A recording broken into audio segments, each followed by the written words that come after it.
my real favorite story about Jesus it involves the night that Jesus goes out for a late-night lake-top stroll. And, it turns out that the disciples have not been introduced to this particular talent of Jesus. Because when they spot unexpected movement on a dark and stormy night, they draw the only natural conclusion that humans draw. Ghost! And they all scream like little girls, and they run for the far side of the boat, almost capsizing it. And then they hear this voice calling out from the distance, "It's just me, guys. There's no need to panic." Now, here's the thing. That voice sounds an awful lot like Jesus. But Galilean ghosts are notoriously wily. I mean, call Peter a skeptic, but he is not climbing down off Andrew's shoulders until he is darn well sure that that's really Jesus out there and not some phantom menace. So he shouts back into the darkness, "Lord, if it's you..."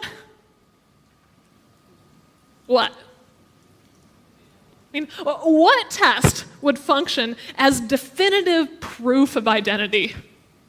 My church would say, "Megan, if it's you, name the 13 doors of the Hobbit in order of appearance." But there are no fish presently in the boat for Jesus to multiply. Lopping off an ear for Jesus to heal feels a bit extreme. And then it hits Peter. He has the answer, the perfect solution. "Lord, if it's really you, tell me to come to you on the water." You might be thinking to yourself, this is a rather odd test of identity. But there's actually a startling logic about it.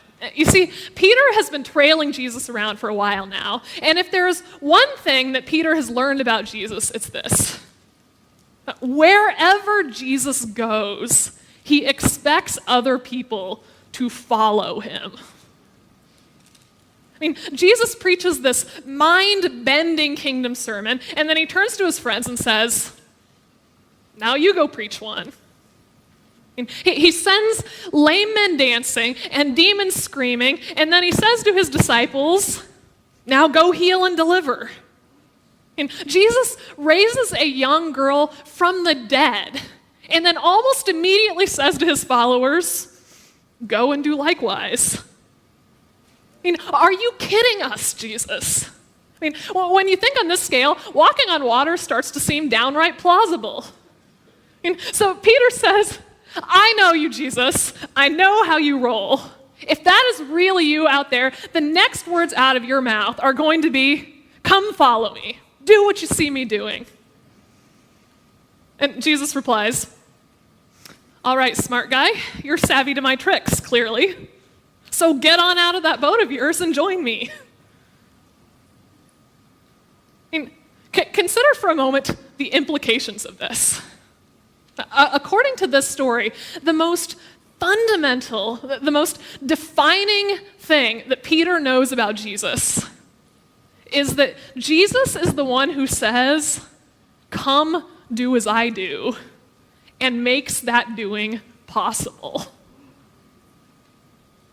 Let me say that again. The most defining thing that Peter knows about Jesus is that Jesus is the one who says, "Come do as I do," and makes that doing possible.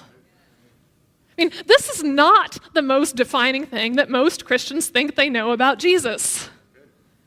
Most Christians are introduced to Jesus as the one who pulls us out of the lake, not as the one who draws us into it. That's what we're taught salvation means. Salvation is Jesus plucking us out of the lake of eternal fire, out of a world going down in brimstone rain. Out of these storms that threaten to capsize our boat and swallow the things we treasure. Out of chaos, out of loss, out of threat, out of ambiguity. But what Peter and the early church and modern Anabaptists have in common is this startling conviction that salvation leads not out of the storm, but into the heart of it.